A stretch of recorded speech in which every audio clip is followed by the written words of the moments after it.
Every great story feels right. But what if you knew why it feels that way? Filmmaking isn't just art, it's neurochemistry.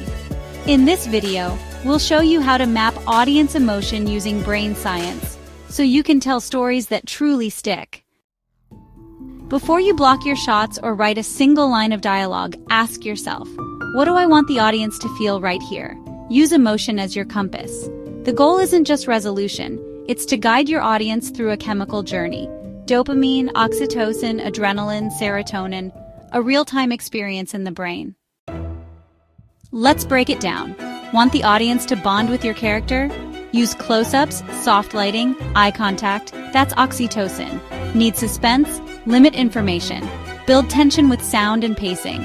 Hello cortisol and dopamine. Craving catharsis? Linger in the moment.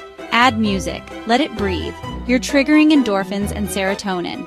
Each shot is a chemical switch. Choose the arc that drives your story. Mystery? Use the information revelation arc. Drama? Go for identification. Visual blockbuster? That's spectacle escalation. Philosophy or poetry? Lean into thematic revelation. Then layer in secondary arcs for depth and variety. Too much stress? The brain burns out. Too little stimulation? It gets bored. Great films oscillate. Tension, then relief. Curiosity, then surprise. Bonding, then conflict.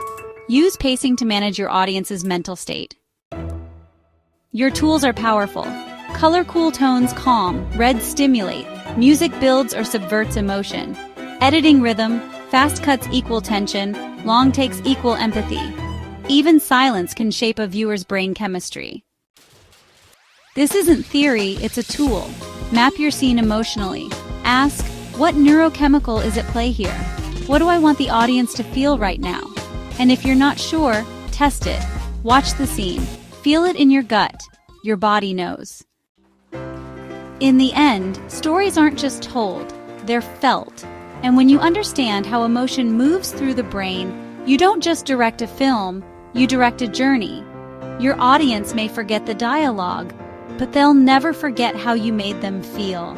Apply neurocinema to your storytelling. It's not just theory, it's applying the chemistry of emotions.